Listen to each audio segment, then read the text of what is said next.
Salam alaikum. Salam, Hajj, you can start. I can start right off the bat. Yep. Okay.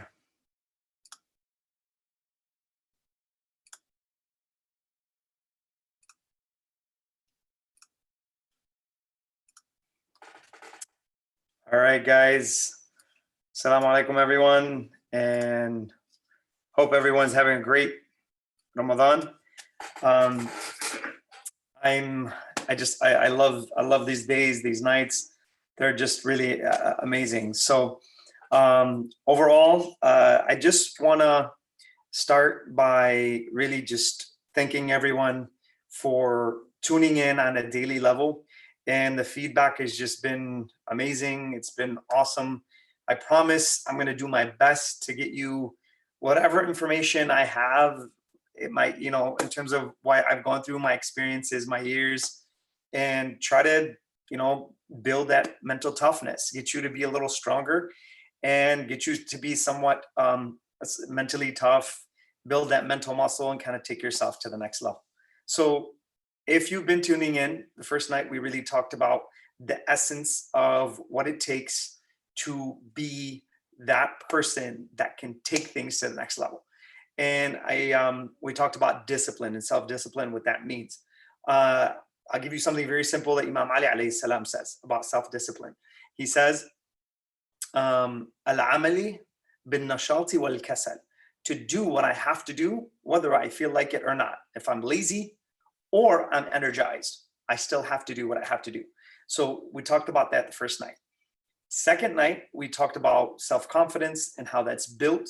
We went from self-efficacy to self-confidence and how those connect to self-esteem. And we gave an equation. If you missed that one, really go back and really take a look at that one, because that has a lot more to it, but it's a great starting ground for you to understand how you work as a human being.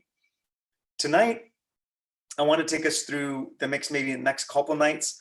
Tonight, I want to talk to you about more a cognitive aspect, the cognitive narrative, and getting yourself to the next level in terms of how do I think? There's 4 components you're going to walk out with. Again, I see people, thank you so much for sharing your notes. It's like people are sending me their notes and I keep asking people, please take notes, write, do that. Please go ahead and do so and share this stuff with other people, because guys, as I was growing and I was moving in terms of these things, someone took me underneath their wing and they did what they needed to do in terms of getting me the information, and I was willing to listen. Please have the student mentality. These nights are very precious, and take yourself to the next stage. So the next 2 nights, I'm going to talk first. Tonight, I'm going to talk to you about a cognitive aspect. Tomorrow, I'm going to talk to you about an emotional intelligence and how those 2 work. So I'm going to talk to you about the neocortex, and then I'm going to talk to you about the limbic system and how that works and how they actually work together.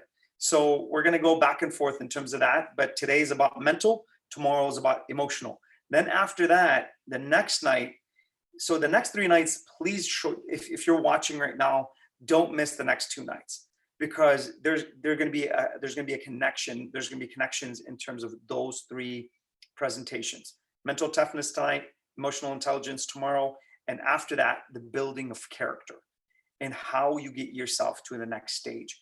And in that one, if you miss any one of these, it's going to be a little tough, but it's okay. If you're going to miss tonight, tomorrow, but don't miss the 3rd night, because that one is really special in terms of understanding how to gain courage and how to push yourself to the next stage. Before I start tonight, I want to try to do something. And guys, if I forget, please remind me. But I'm going to try to give you a book a night so you can read. And these are some of the books that have affected me tremendously. And this book I always recommend to anybody who's starting. It's a manual for thinking, and you have to revisit it over and over and over. It's a 15-year Harvard study. 3 professors put this together. Imagine spending 15 years collecting information, then putting it in a book for you. That's an amazing concept when you really think about it. So the book is, I'm going to hold off to the end. and I'll show you. So watch the whole thing. No, I'm just kidding. Okay. So on that level, the book is Difficult Conversations. Okay. This is a tremendous book. If you can get this book and read it, basically it's got 3 conversations, though, pretty much the identity conversation, the what happened conversation, and the it's not coming to me, but okay. And the third one is the identity conversation, the what happened conversation, and the personal conversation. So on that level, when you start going through this, you're going to get yourself to really an amazing aspect in terms of communication. This is a top communication book. So get that book if you can, and let's move from there. So let's build that mental muscle and get ourselves to the next stage. أعوذ بالله من الشيطان الرجيم بسم الله الرحمن الرحيم والصلاة والسلام على أشرف الأنبياء والمرسلين أبي القاسم محمد وعلى آل بيته الطيبين الطاهرين. Brothers and sisters, assalamu alaikum wa rahmatullahi wa barakatuh. And tonight, please pay attention to just the construct and what you need to focus on in terms of these things. And I'm going to take you through, I have about maybe 2-3 slides, but they're going to be packed with information. So again, take some good notes. Take good notes in terms of how to build yourself, because at the end of the day, what we're doing ultimately is always building ourselves from the inside out. Remember this, the outside world is a testing ground for the inside world. So whatever you learn, you're going to test it on the outside. Your belief structure will get tested by challenges from the outside world. That's how it works. So let's build the inside, then test it to the outside. All right, guys. So number 1 is mental toughness. What is mental toughness? What is a person who has mental toughness? What are they going to be able to do? Okay, a person's ability to what? So there's a 4 in here, and I want you to really take these down and really think about them. I'm going to go into go into each one just a little bit, then kind of we'll move forward in terms of giving you the 4 components of what it requires. What are the 4 components that are required to be mentally tough, to be someone who's resilient, to someone who doesn't stop, someone who takes on life and they're literally moving towards complete freedom. When you take on life, you're moving towards freedom, and you become euphoric once you beat life over and over and over and over again. It's amazing what happens to you when you learn that process. And I'll give you guys an analogy in the middle of the presentation. All right, so the first thing you have to do is be focused. Focus is everything. Guys, take this down, please. If you don't understand that your mind, if you don't aim your mind, it will take you anywhere. Any road, if you don't have direction, any road will get you there. So your mind needs to be aimed at something. It's built that way. If you don't take the reins and point your mind towards a direction where you want it to go, it will literally get you lost. You will find yourself in the ditch all the time. So focus is absolutely necessary for you to be able to be mentally focused on something that creates that resiliency. I'm going to get this regardless of what happens. I'm going to beat this challenge. Okay, so that's the first aspect. Second one, okay, these people, when you become mentally tough, I really want you to understand this, okay? They rebound from failure. What does that mean, rebounding from failure? When you rebound from failure, it's a lot of people, one of the main causes of us not feeling to the top of what we should be feeling is we don't know how to deal with failure. Failure, when you hit failure, understand it's this, okay? Failure is a necessity, but please, I'm going to give you an analogy and you need to understand that when failure happens, you have to understand where the failure is happening. So in future presentations, I'm going to give you the difference between process, performance, and outcome goals, and how you need to set those intact. But I'm going to give you an analogy, how you really never fail. Failure is part of success. It's just a building block. Your mind needs time to build a habit. You can't just turn on your mind and say, you know what, program this, I'm just going to move forward and download it in one step. It's not going to work. Okay, so I'm going to use an analogy to give you guys an understanding of how it works. That in one part, it looks like you failed, but in another, you're not really failing. Here's how you deal with that and think about it, how you should be thinking about it. So when you look at a baby trying to walk, it stands up, it balances itself, then it falls. Then it rebounds from failure. But did it really fail? Let me show you how it didn't fail. When you look at the outcome, meaning the result, when it's trying to walk and it fails, not perfecting the walking, means it can't walk yet. So it tried and it failed. It can't walk yet. That's an outcome you're looking at, that it hasn't mastered it. That's an outcome. When you look through the lens of an outcome that it can't walk yet, sure, it may look like failure. It is failure because it hasn't succeeded in terms of mastering the process. But what happens when you actually look at the process, not the outcome? It's trying to master the process. So what happens in the brain is this. The brain has earned one more calibration of the muscles. Every time it tries, it has succeeded in earning a calibration. So it calibrates the muscles. There's a signal that's sent from the muscles to the brain and from the brain to the muscles, and they're calibrating each other. So every time it tries, it actually has won. So it succeeds in the process, in building the process. One more step. So when you look at, when you're working out, you don't just get immediate results because the body requires a certain amount of time to get results. The brain requires a certain amount of time to get results. Same thing. That's how it works. So if you fail in the end result, it's a long-term perspective. You haven't failed yet because you haven't mastered it, because it needs time. So you don't go in and get a grade from the beginning of the semester. You earn the grade 3 months later, but you have to go through the process of studying, then the performance of the tests, and see to check your study process. And then you get the performance aspect of the exams. Then the combination of the exams give you a final score. So it's a process. Once you're mastering the process, there is no such thing as failure. So people, when they don't understand that, when they get hit by life, they don't know how to deal with it. Guys, just today, I got a call. It was suicidal, like a suicide call. And it's amazing when you get someone on the phone and it's how it changes your whole perspective on life. When they're about to do something that's the ultimate self-hate. And there's a lot of people like this now. Suicide rates have exceeded homicide rates. It equaled out in 2012, and now it's actually past it, where people rather kill themselves than live. This is not the best time to be living in if you don't like yourself. So there's a lot of people who are like that. And if you are like that, seek help. Understand there's a way out. There's always something great on the other side. You just got to learn how to look at life in a different direction, in a different way, and take a different direction in life. So when you understand how failure works, you'll look at it as something that's propelling you. It's not bringing you down.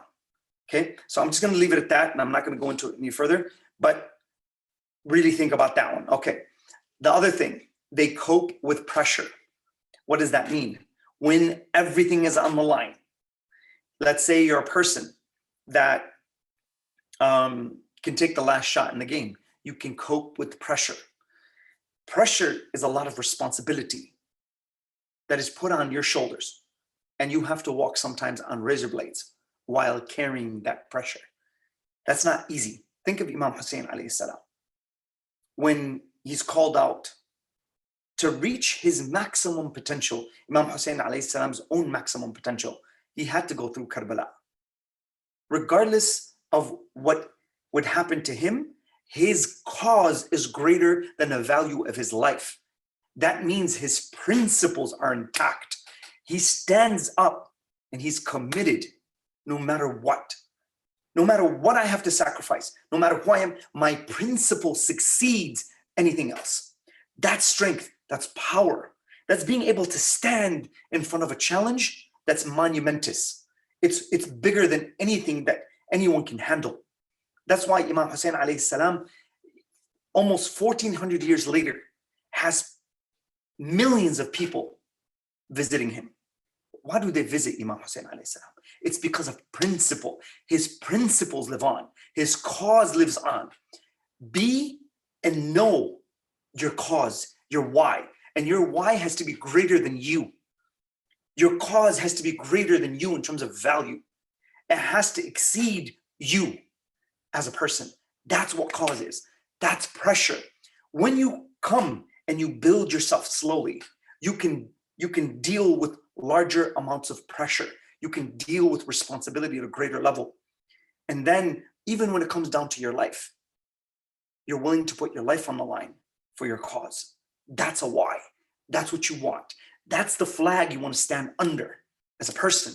That's how it works. So these people, when you are mentally tough, this is what causes, this is what you have the ability to do. You can cope with pressure. You can rebound from failure. And you have a tenacity for focus. And you're just like, you're obsessed. It's obsessive in terms of what you're trying to do. Last thing, okay, determination to persist in the face of what? It's right there in front of you guys. And they're mentally resilient. It's incredible. When adversity hits, it's incredible. Okay? Imam Ali alayhi salam, he says there's 3 types of patience. الصبر على الطاعة, الصبر عند المعصية, والصبر عند على النائبة. So he says to have patience when you are what? Actually about to commit a sin. You have to be able to pull back and pull back on that mental muscle so you don't commit the sin. There's a patience that's there. Then there's a second level. He talks about to be patient when you're fasting, let's say, to actually do what Allah has commanded you to do. Look what how patient you have to be today, just to not to break your fast. You may look at food and may be tempting, but to some of us, man, mashallah, some of us in terms of food doesn't even bother you. You're reaping the benefits of the day. You're reaping the benefits of what's happening to you on a second to second level. And you're taking in every moment of Ramadan. So on that level, that's how it works. They are resilient. They're mentally resilient. You're not going to stop me. Whatever the challenge is, you're not going to stop me. And guys, I want you to take this analogy. I want you to think problems are like the waves of an ocean. Issues are like the waves of an ocean. You always have to what? Be solving problems. You were created to solve problems. The first problem that you've ever had was when you first came out of your mother's womb. You had to breathe. That was your first responsibility. Second responsibility is try to find some milk. Third, who's my mother? Try to attach. There's an attachment factor. And it just keeps going and going and going and going. That's how it works. So responsibility is like that. And it will never leave you alone. So you better learn how to take it on. So it's like waves of an ocean. But when you're so determined, you get to a point where the waves are not small anymore. They're actually what? Tremendously big. And when the ocean comes alive, I've been on a cruise where in a hurricane actually was maybe 100 miles away. And when the sea came alive, it's amazing what was doing to the ship. But ultimately, what happens when that wave becomes huge? It's got so much power and strength. Some of us, while everybody would be running away from that wave, some of us actually are looking for those waves. Imagine the surfer that goes out in the middle of the ocean and he tackles the wave. No fear, determination. They're enjoying, and it's like a dance with life. And it's harmonious. You're on a small little board and this enormous power that's all around you, but you can survive. That's how you have to be as a person. You have to take that on. You have to dance with life and you have to enjoy it. It becomes euphoric. When you take on your responsibilities in life and you just dominate them, your strength, mental strength, becomes something unbelievable. Your resilience, you will test yourself to points where people will not test themselves, and you will push. You're not afraid of a stage. Imagine how many people are just afraid to speak. It's actually more terrifying, I think some studies show, than death for some people. Some people are just so afraid to speak. I remember when I first started speaking, that was like a speech class in high school. I remember the backs of my knees were like sweating. They were shaking. That's how terrifying it is. But you overcome that. Now, I think for one semester, and I'll share this with you guys, but for one semester, I think in high school, I don't think I said one word to like one person in the whole, and then after I just kind of came out of my shell and started talking. And now you can't get me to stop talking. But it's that just the ability to kind of press forward. And no matter what is happening around you, you can push on to the next stage. Okay, guys, next on those 4 factors, next I want to show you what it means to have mental toughness. What are the 4 main components? These are what people's abilities, okay? A person's ability to what? Focus, rebound from failure, cope with pressure, and they are strictly determined on what they want. They can get it. So right now, what I want you to do before I move forward, put something, just one thing, guys, just one thing. Put something for yourself as a person, okay? Something for yourself as a person. And one thing you want to accomplish. And I'm going to take you through a system, not today, maybe probably next week. A system of how to make some really amazing goals. And I'm going to have you pick 7 categories, but that's going to be coming down the line. But what I want you to do right now, just take one thing and ask yourself that you want to change in your life. And ask yourself this question: what is it that I'm doing every day that's really messing my life up? You really want to know who you are? You ask yourself that question, you'll see how fast things will rise to the surface. You'll see how fast that will happen. Just ask yourself that question. What is something that I'm doing? What are the things that I'm doing on a daily level that are really messing up my life? Let's say you drink and you're hiding it. Let's say you smoke and you're hiding it. Let's say you have wrongful relationships. You're hiding that, okay? All of these things, guys, will harm you, guaranteed, if you don't know how to deal with them. I see people destroy their lives, okay? Cocaine, call today, okay? Other aspects in terms of suicide, people are just losing control of who they are. So pick that one thing this month and just go after it. Put it down on a sheet of paper and look at it every single morning and tell yourself, listen, you're my challenge. No one's going to solve you but me, and I'm going to take you on. Do you have that kind of will? Do you have that kind of determination? So do that right now and go from there. And if you need my help in any which way, I'll be more than happy to give you guys some of the information, or you can contact me. There's on my website, you can go there. There's my phone number and my email. If you need help there, I'm more than willing to help you. Now, next part, please pay attention to it. And I'm going to show you the 4 main categories of what becoming mentally tough. All right. So mental toughness, what is it constructed of? Okay. First thing, it's constructed of control. Learning how to have control over your life. And guys, we all in our lives, we all want autonomy, meaning we want to control and be authentic in who we are, meaning authentic in our thoughts and authentic in our emotions. It's part of our survival. We need to have those 2 things. So as we're growing up, we need attachment with another person, our caretaker, our mother, father. Okay, we attach because we need survival. Then as we grow, we need authenticity to who we are. So what happens when those 2 face off against each other? And I'm no longer I either have to follow what my parents say, or do I become authentic with what's going on with me? That's my cat, guys. Okay. And so from there, what happens on those two levels? You start seeing those two things in authenticity and following what I want versus what my parents want. Control, we all seek it. We all want it. And I'm going to show you what happens. So here's the next. I'm going to show you what happens on a religious aspect when you learn how to let go of control. So guys, ultimately, the highest level of control is learning how to let go of control. And I'm going to show you how that works.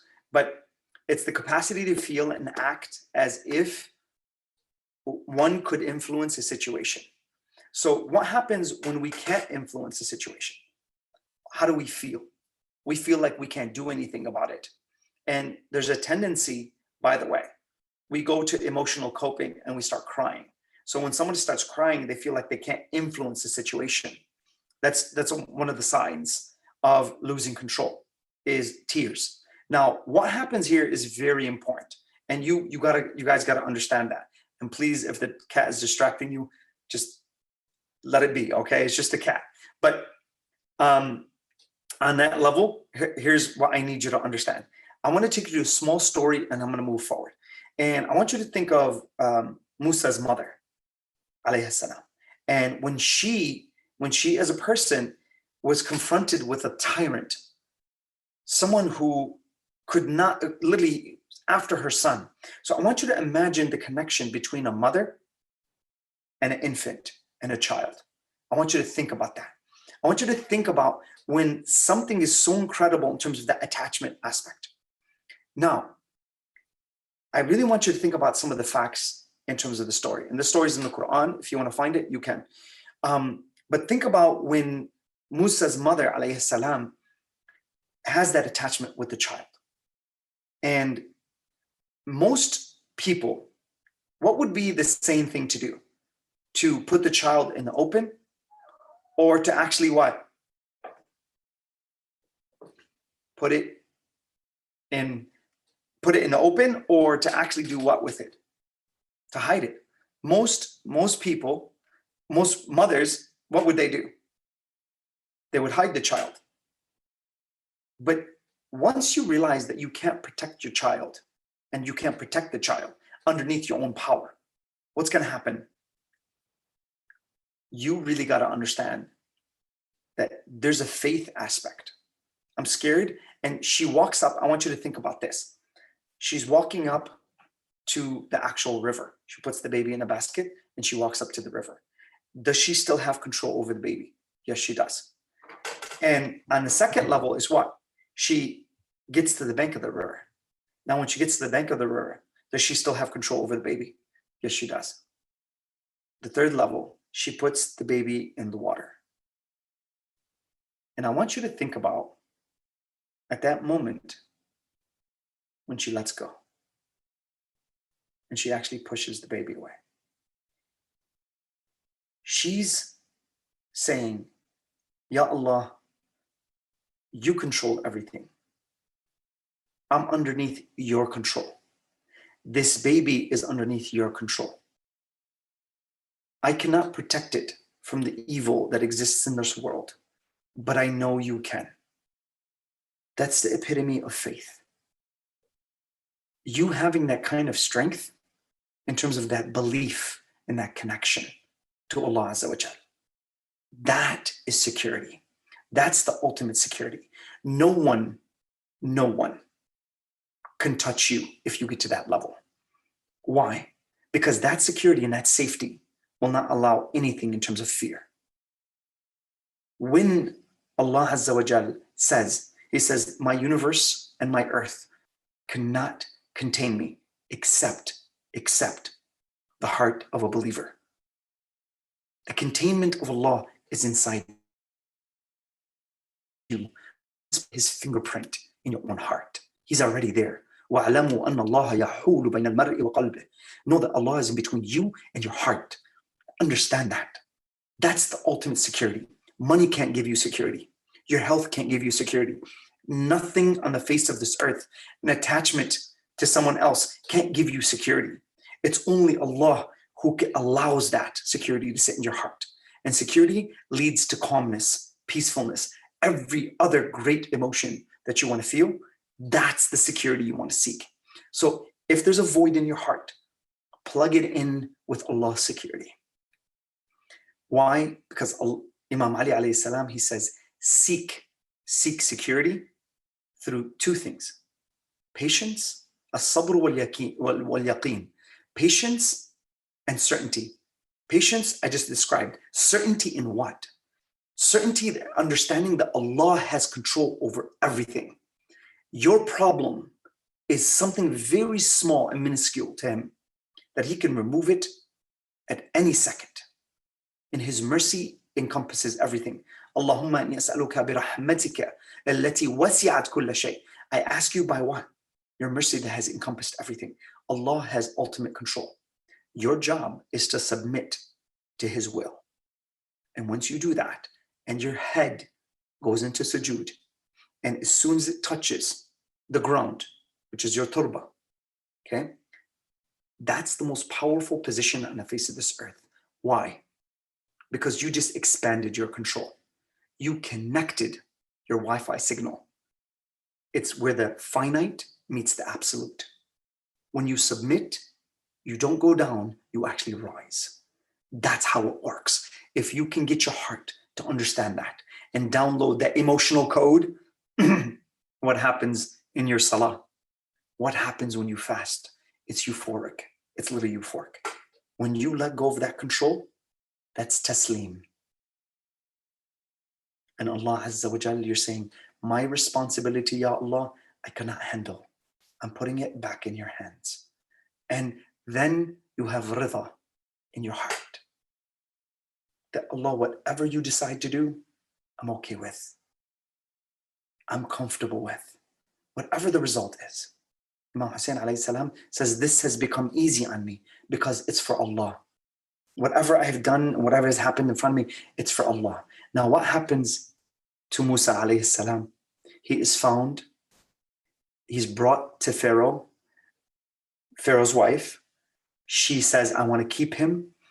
Pharaoh, who wanted to kill Musa, raises him in his own house with his own money. وَمَكَرُوا وَمَكَرَ اللَّهُ وَاللَّهُ خَيْرُ الْمَاكِرِينَ. They plan like Pharaoh, and Allah plans. And Allah is the best of planners. If you submit your heart there and you can have safety in Allah, wow, what happens to you? Control is gained by submission to Allah, the ultimate control. I'm not telling you to just start. There are some of us that we think that we just need to say, khalas, I just do dua and just the money's gonna fall. It's not the way it works. There's conditions you gotta meet for that too. That's not what I'm saying. And it's really a silly argument because everybody knows that you have to try. But at the end of the day, that ultimate submission is to Allah Azza wa Jal. So the first level, control. Second, commitment. Here's what I want you to understand about this. Commitment to what? Please pay attention. I want you to tendency to take what? An active role in events. But I want you to commit to this. Mental toughness is about committing to the truth. Imam Sajjad alayhi salam, he says, وَالْقَوْلِ بِالْحَقِّ وَإِنْ عَزْ. To say the truth, even if it's against myself as a person. So when I go after the truth, and it's me that's in wrong, I suspend my ego. I don't expand it and become haughty and think that I cannot be wrong. No, I submit to the truth. For me or against me, I'm committed to that. Once I do that, I no longer lie to myself. On the inside, I become honest. I'm not a thief of my own ideas because I rationalize them. I don't do that. No, I'm absolutely what? Open. I'm raw. And I say to myself, you did that wrong. You need to change. That leads to self what? Discipline, and it leads to self-development. If I commit something wrong and I don't acknowledge it and I rationalize, that leads to self-sabotage because I'm not working on my weaknesses. I'm working on my what? something completely else. I don't have a weakness there. I'm not acknowledging that I'm moving away from self-development. I'm actually sabotaging myself because I'm not acknowledging reality and the truth. So commit to the truth. That will bring you to a completely different level. Now, here's always 3 things that I say: sincerity in the heart, truth on your tongue, and present the truth through wisdom. Sincerity in your heart, the truth on your tongue, and present the truth through wisdom. If you can get that combination, trust me, your self-esteem, your ability to actually say and move forward, commit to that. So that one thing that you picked earlier, commit to it and say to yourself, I'm done. You're done. Even if I fall again tomorrow, I say to myself today, I'm done. Tomorrow it comes, I make the same mistake again. Then I tell myself again, why? I can't do it. It's okay. I want you to understand, when you have tawbah, which is what? Feeling remorse in the heart, okay? Where you actually feel bad about what you did. When you do that and say, you know what? Ya Allah, forgive me. I'm gonna try to stop, okay? I'm gonna try to remove these things. Now, I want you to understand this. In between the time you commit the sin and you go to tawbah, once you actually do tawbah, meaning that I don't want to do this anymore, you repent. And the next time you commit the sin, that's rahmah from Allah. That space is rahmah. So understand that even if you commit the sin over and over and over, don't stop. Be what? I'm going to go back here, guys. Be what? What's resiliency, right? Right here, be resilient. Go after whatever that is. Go after it. Don't stop. Okay, so now, commitment, number 2. Number 3 is what? Challenge. You need to be challenged. Mentally tough people need to be what? Challenged, okay? This like perception of change as an opportunity to grow and develop rather than a threat. Watch this. It's been studied, and psychological studies indicate that in terms of when someone views a problem as a challenge versus a threat, completely different reality. Okay, when I look at it as a challenge and I'm not looking as a threat, challenge, I feel hope, I feel persistent, I feel determination, I feel like I'm going to succeed.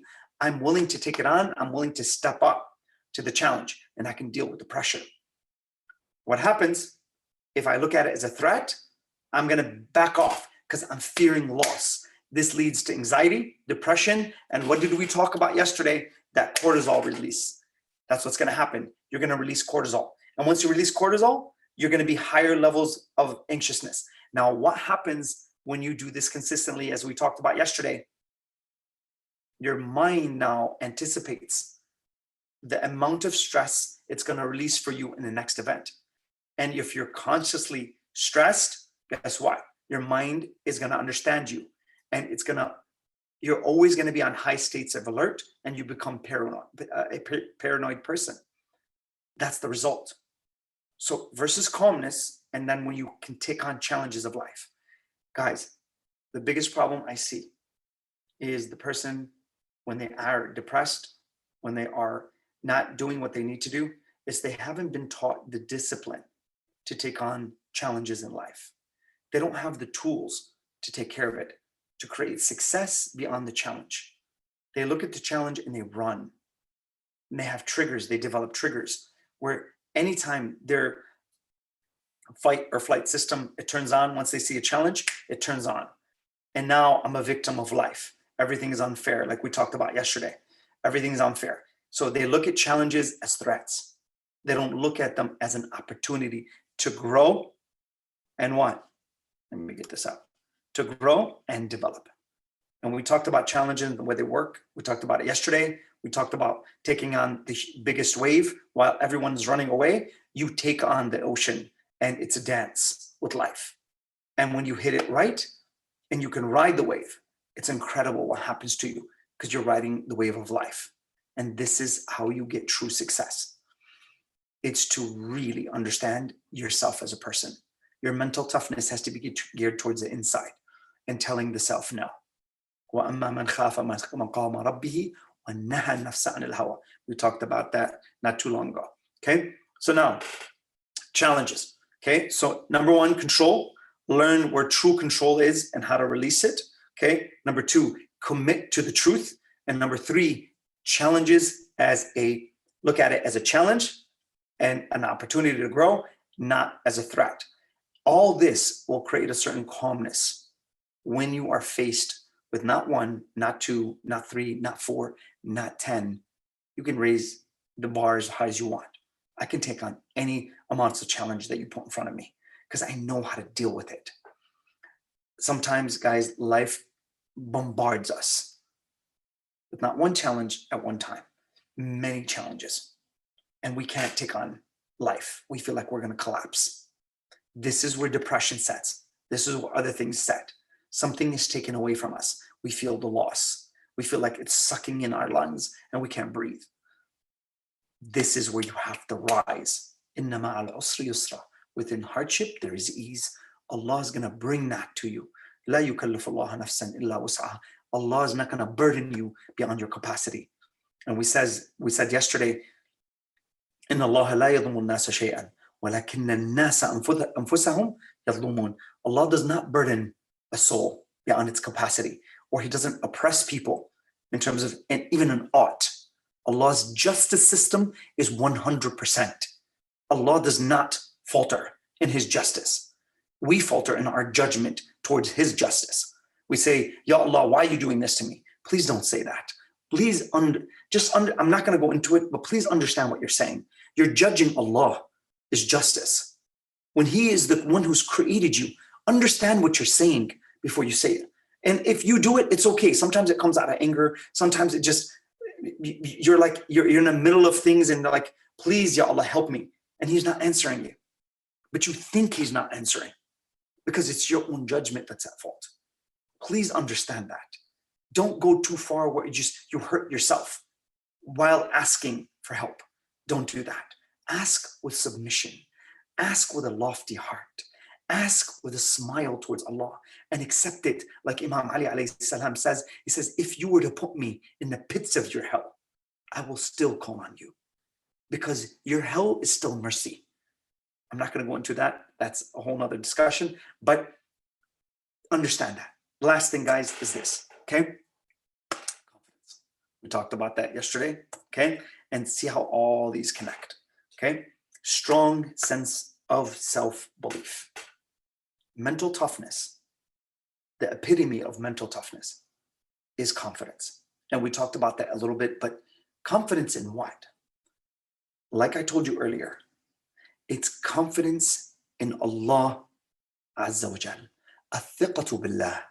Meaning that when I'm at a place in my mind that I hit the wall of frustration, which is life. I'm moving, and it's like a red light. It stops me in my tracks. First thing that happens when I hit that light, and let's say I'm in a hurry, I become frustrated. Frustration is an obstacle to a goal, meaning it's going to reject you. It's going to stop you. It's going to delay you. That's how it works. So on that level, I have to have the confidence. Athiqatu billah is that I have confidence that whatever I lose, even if I'm in a hurry to go to an interview, I lose money, Allah Azza wa Jalla is going to compensate that. You can create that belief. I'm not telling you to lie to yourself or become something that's not what I'm saying. And a lot of people think that way. Why are you thinking that it's going to be okay? Why not? Really, why not? Can you predict that you're going to live the next 5 minutes? Now, I'm not telling you not to be rational. Be rational, but understand, where's faith? Where's the faith that you're going to be okay? The biggest problem that people have is that fear that they're not going to be okay. That creates the anxiousness, that creates the depression, that creates everything. So confidence in Allah Azza wa Jal that He's going to be there for you no matter what. What happens when people become angry with Allah? Because they feel like Allah's system is not fair. That's how it works. Imam Ali alayhi salam, he says, an atheist is angry with Allah because they want to judge him, because they think his system is unfair. That's the first thing they're judging. But it's their eyes that cannot see the truth, because their hearts are nowhere to be found in terms of what they should be synced to. Imam Ali alayhi salam, he says, when he's talking about Allah, he says, وَيْلَكَ يَا ذَعْلِبْ لَا تَرَاهُ الْعُيُونَ بِمُشَاهَدَةِ الْعِيَانِ ولكن تدركه القلوب بحقائق الإيمان معروف بالدلالات منعوت بالعلامات لا يقاس بالحاس ولا and he keeps going on and on and on and on. In terms of that, he's telling Tha'lib, he said, the naked eye can't see Allah. So it's the person who wants to see everything. It has to make, but it's the faith within the heart of true authentic belief that sees him. He says, you think I can't see Allah? This is the way I see him. The eye can't see him, but my heart, when it opens up, in terms of that light that comes into my heart, that creates that security, that creates that confidence when I need it to face the challenge, and then I commit and I feel like I have control. What do you think is going to happen? Let the opportunity come where there's a challenge in front of me that's going to battle me when I own these right here. And I own the confidence. I own the challenge. I own the commitment, and I own the control. What challenge is going to take you on? You become a beast in terms of your own ability in who you are. Your confidence will go through the roof. Nothing can hold you in terms of these kinds of things when you establish these properly. But the number one thing is the thiqah billah, in terms of knowing that what you're going to be okay. And the taqwa comes literally from that. It's that person who's God conscious. I'm always thinking of Allah, and I'm so confident that I'm going to be okay at the end. That what happens, and I'll finish off with this, confidence is when Imam Hussein alayhi salam stands on the lands of Karbala and he's facing death. He doesn't wave because the principle is too great. Me and you would not have the religion that we have today without the stand of Imam Hussein alayhi salam, without the being able to hold back like Imam Hassan alayhi salam, being able to push forward when Imam Hussein steps up. One brother sets one thing up, the next brother sets it forward. Impeccable wisdom in terms of preservation of a cause. No matter what happens, I want my brother to be that successor of me. But doesn't matter, we're all under the same flag. Imam Hassan alayhi salam was impeccable in terms of his understanding of how to pull back when he needed to. Study history, look at it, understand it, and watch what happens and how you see wisdom being applied for the cause and to sustain the religion. That's incredible. But when Imam Hussein alayhi salam stands on the land of Karbala and he's seeing massacre, everything has been massacred. And on that day, he has the confidence to know that he's beaten the challenge. He's committed to his principles. And he has the ultimate control. Why? Because he has submitted to Allah Azza wa Jal. Wow, that's mental toughness. That can't be shaken. The challenge that he went through, not many men, women, anything, not many people can go through. That's why he had so many people on his side that were just not, so many people in terms of their strength, but so little people in terms of numbers. But they were mountains. Each person was a mountain in terms of their faith. That's where we want to be. And I'll finish with this, guys. If you are in a place where you find yourself like Hur, and you see that life has pushed you into a corner, and you're looking across and you're deliberating, I'm on the wrong side, and my heart knows it, but my mind can't get my body to move towards it.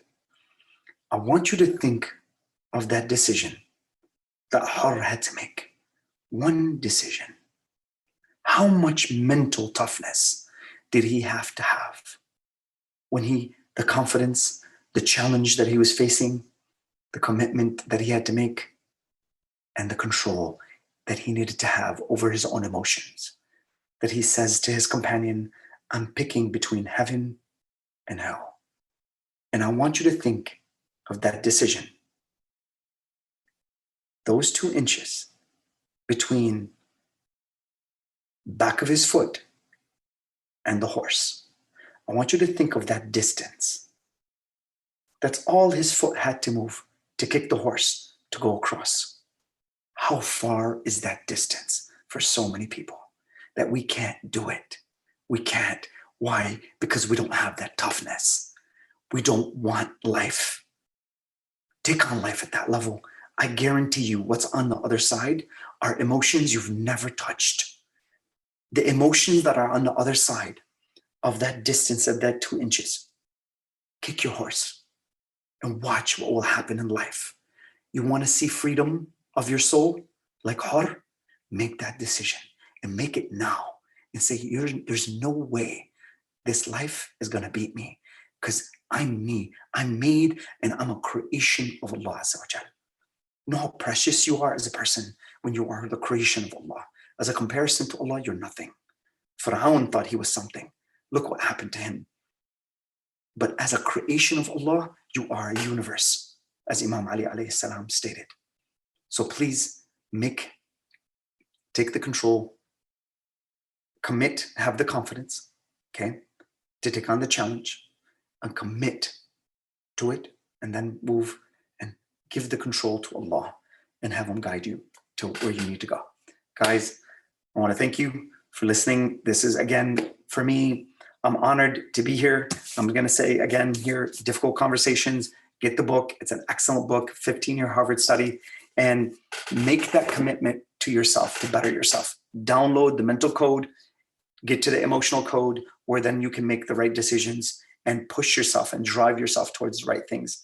And I'll see you guys tomorrow. Tomorrow we'll go through emotional intelligence. You don't want to miss that one. And then the following one is going to be about building character.